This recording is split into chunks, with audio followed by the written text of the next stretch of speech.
The Hôtel Bouffe d'Ete, situated in the Vasari Passage, is a lovely building with clean walls and sparkling windows, and well-mannered, well-groomed children frequent it every day. Unlike other mansions of comparable beauty in the court of Fontaine, the registered owner of this property does not live on site. Indeed, nearby residents have not even heard of her. The signature on the relevant documentation is but a false identity. The real power lies with someone else. If one could hear the children whisper at night behind the hotel's closed gates, one would hear this appellation: Father. When speaking of Father, some faces turn worshipful, some hearts are seized with fear, and still others look inscrutable, torn. But their tone always becomes one of respect. These children are part of the organization known as the House of the Hearth. They belong to the Fatui.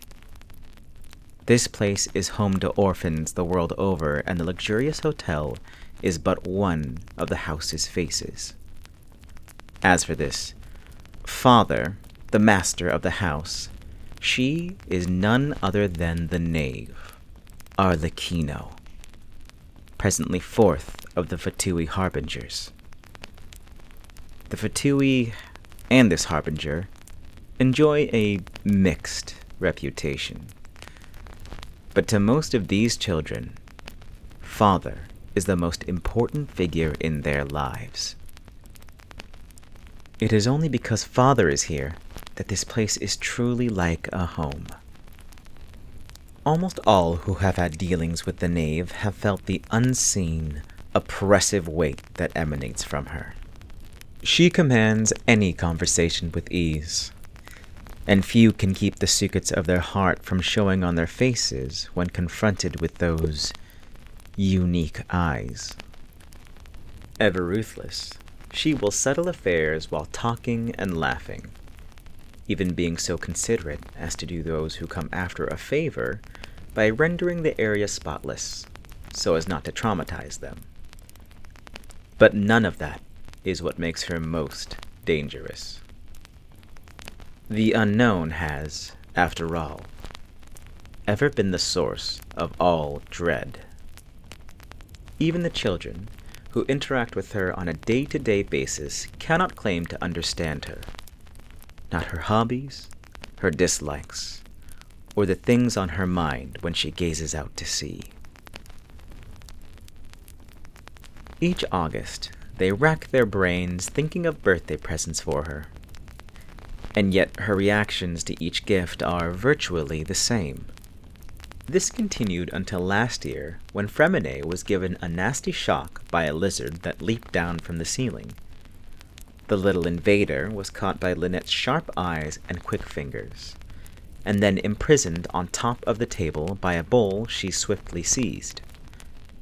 Both bowl and lizard wound up being taken for that year's gift by the knave, who just happened to return home at that moment. The next day, when Linny entered Father's office to give a report, he found a familiar figure in the feeding box. The temperature and humidity within the box seemed to be eminently suitable for the little lizard, which seemed to be quite enjoying itself.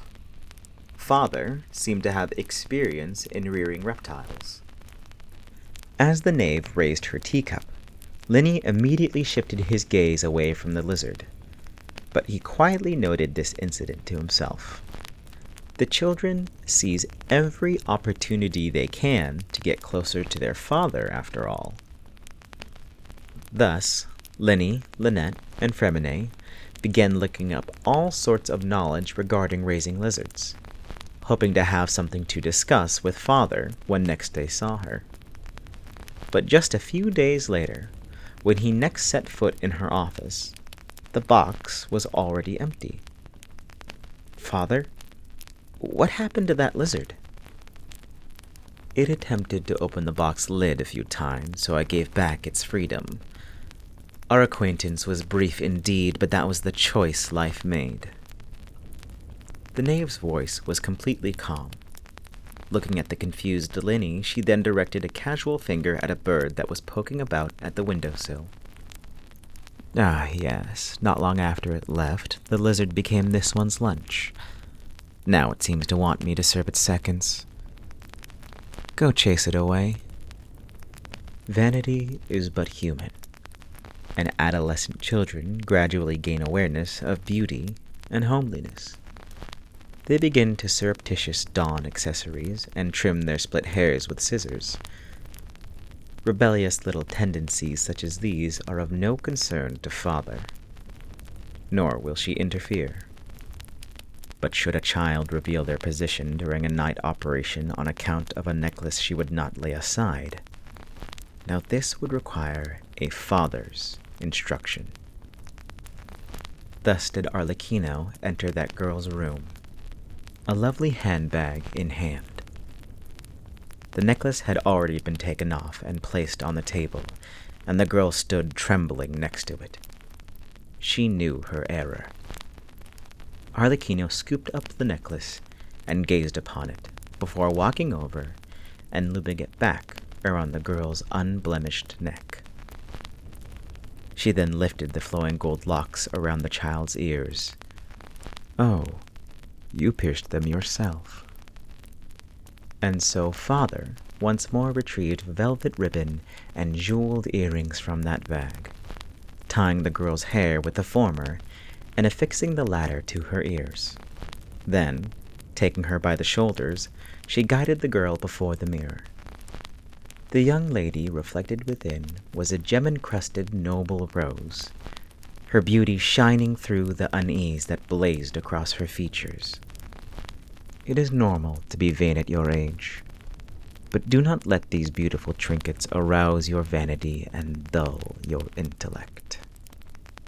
I'm sorry, Father, the young woman anxiously apologized, her terror evident. With quivering hands, she reached for the earrings, making to unfasten them. It won't happen again, I swear. But the mirror showed only Father's unwavering calm, her smile seemingly undimmed. Shh. Do not be so nervous. People often long for that which they cannot have, and it would not do for regret to make beautiful memories seem ever rosier. Wear them. Once you have grown accustomed to them, you will realize that no gem, however exquisite, is any more than an object, cold and dead. This is your new lesson, to understand the source of your emotions. Master them. Use them. Never be their slave. Before Father rewrote the rules, the House of the Hearth had a totally different face. The previous knave was named Crucibina. Of course, few used that name directly, and the children all called her Mother. And she seemed a perfect one. A friendly smile, a gentle demeanor, conscientiously caring for her family, and never without stories to tell the children. Yet, should you have been brought up in an even slightly ordinary environment, the tales she told would have curdled your blood and chilled you to the marrow. She would speak of unspeakable cruelties as if they were fairy tale fantasies, guiding the house members to mutual slaughter, until the strongest among them was selected as king. She called herself a mother, but never saw the hearth as her home. To her, the unnumbered sacrifices were but an interesting experiment. Before taking the title of the Knave and changing her name to Arlecchino, the young girl had another name, Perouer. She was an orphan of unknown origin, like all the others in the House of the Hearth.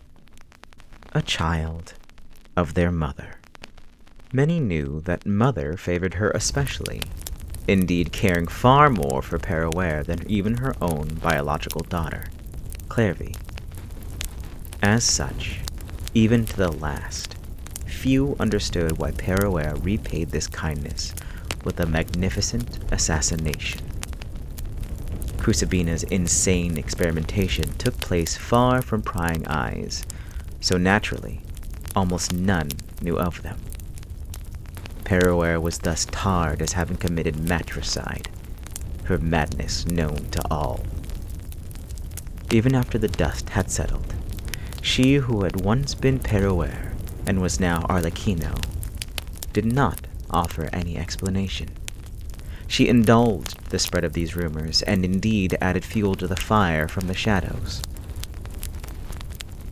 Whether as a diplomat or assassin, one profits most from seeing through the other party while keeping oneself shrouded in mystery. A small tombstone stands at the site where she slew their mother, the eulogy penned by her hand. Here the last light of the setting sun lies buried. Here the coming dawn finds a welcome. To hide her origins and consign the truth to the flames, Arlecchino has always proclaimed herself a Fontanian. The truth is, however, that she discovered an ability to wield a strange fire from a young age. This attracted much curiosity, as no one in her family knew of such power. But at her young age, this seemed like no ability to be boasted of, so much as a deep-rooted curse. Each time she let her vigilance wane, this power would run rampant, eating away at her body. First her fingers, then her palms, and then her forearms. The blackened marks were akin to those of burned charcoal, just as she seemed akin to burning firewood. Here she had a vague foreboding that if this dark shadow were to creep up her shoulder and snake from her shoulder to heart, she would likely undergo some sort of change. Perhaps that would be the moment fate tipped its hand to her. Even without the corrosion, this flame brought her other troubles.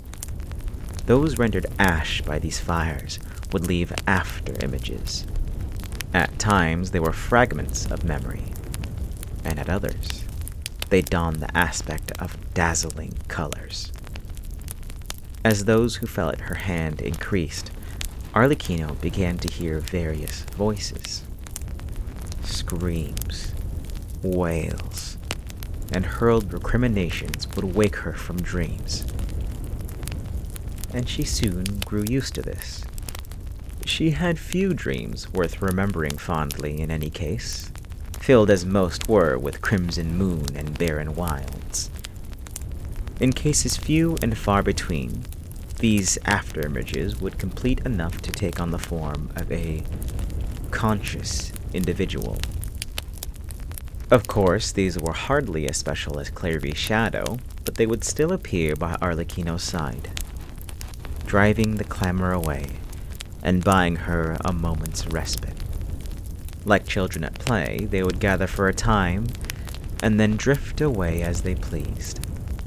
Arlecchino remembered who they were in life, but she would never call them by their names.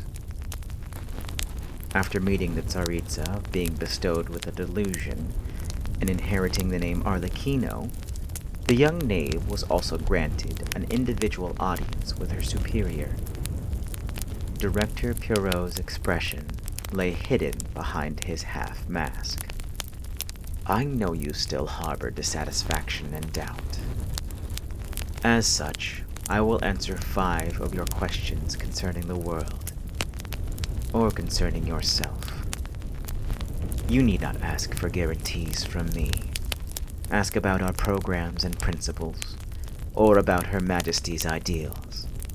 Those I can answer freely and without reservation.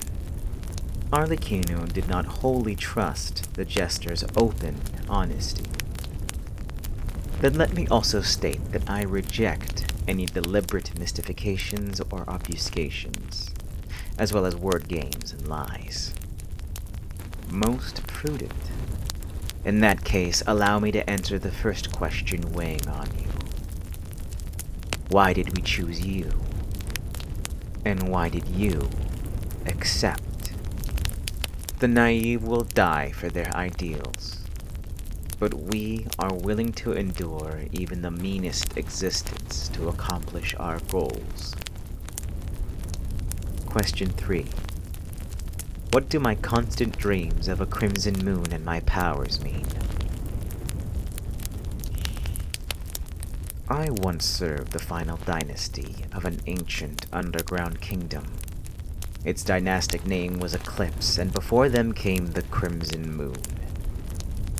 As for the secrets from before your birth, I suggest you purchase a book named Hierobranto Inamorado. I read no such tales in the days when I pursued academic attainment, and saw it only by chance. The circumstances depicted are specious, but the key details are accurate. Question 5. What will become of me and the others in the House of the Hearth once everything is finished? I will be frank. None of you have any place in my ideals, for I plan only to uphold the virtue of folly. But I can guarantee that our Tsaritsa will once again be a god who loves all humans, and in her ideals shall all human wishes be granted. This virtue of folly was, of course, left enigmatic. But she accepted this answer nonetheless. The fool had given 5 answers to her 5 questions, and the mist that covered her eyes was beginning to part. Arlecchino. Pierrot called out to her as she departed, and she turned around. Rather than dwelling on how the world is now, you should consider to where it should go. The sounds of her departing footsteps as she spun on her heel and kept walking were the only reply. The House of the Hearth uses many code words to maintain operational security and secrecy, and of these, Morel was personally selected by the knave herself.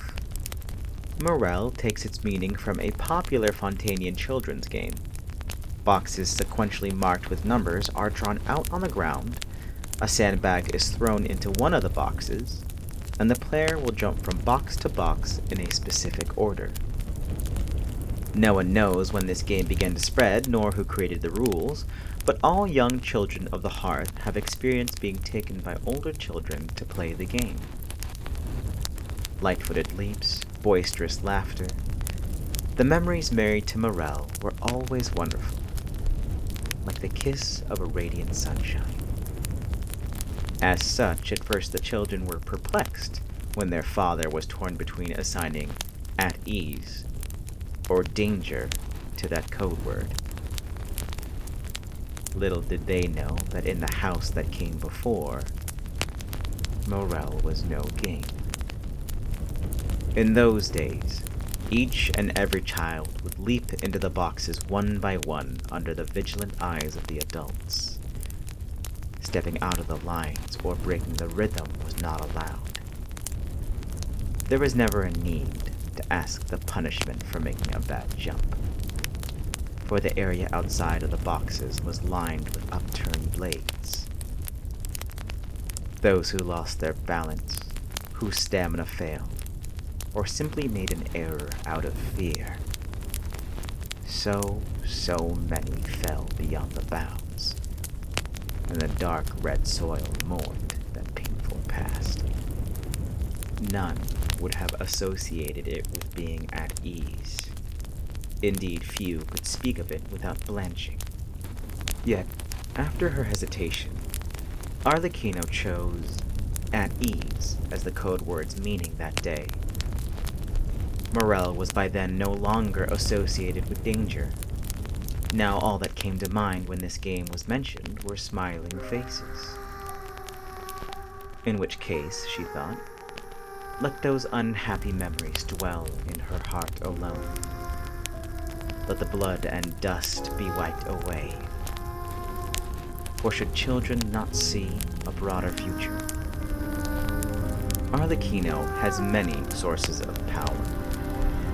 The ancient Bale Moon blood fire burns within her, the noble blood serving as both curse and blessing. This was her first support. The merciful Tsaritsa pardoned her matricide and granted her a delusion, proof of royal favor and a badge of honor. That was the third time she obtained the source of power. Between these two, the girl who still called herself Perouere received a vision. While Clairvy yet lived, Perouere had mooted the idea of assassinating Mother to her. Perhaps she lacked confidence, or perhaps it was their familial bond that yet shackled her. But Clairvy refused. Clairvy's destiny concluded when the cold blade pierced her. But as she slipped away towards death, she was truly happy, for she had finally found her freedom. But for the living Perouere, fate's gears had only begun to turn. The experiment to select a king was over, but Mother's ambitions were far from fulfilled. Perouere thus decided to undertake the plan that had once been shelved solely.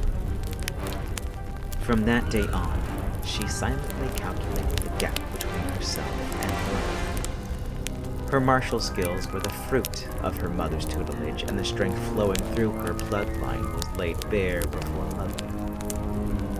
And what was a child before adults but a nestling? Even one who had emerged as ruler of the roost. But what her life of suffering up till now had not taught her was how to give up. Thus, Perouere constantly honed herself, though her body became riddled with scars from constant battle. Though her arms should be burnt black from baleful blood fire she could not completely control. Then, on one moonlit night, a vision came to her that warned or portent. The round vision lined up perfectly with the moon, and the glimmering gem tinted the latter crimson. Was this her wish? Was this merely the fruit of hundreds of days and nights of ceaseless thought? Such a question was doomed to remain unanswered, and so she did not obsess over it. She merely concealed the vision in the place closest to her heart before sending Mother a pleasant little surprise. As a Fatui harbinger, Arlecchino bows before no god. Yet though it represents the institution of the Seven, she always takes meticulous care of this vision. To her, this is proof of her defiance of fate. Wresting from it command over her future.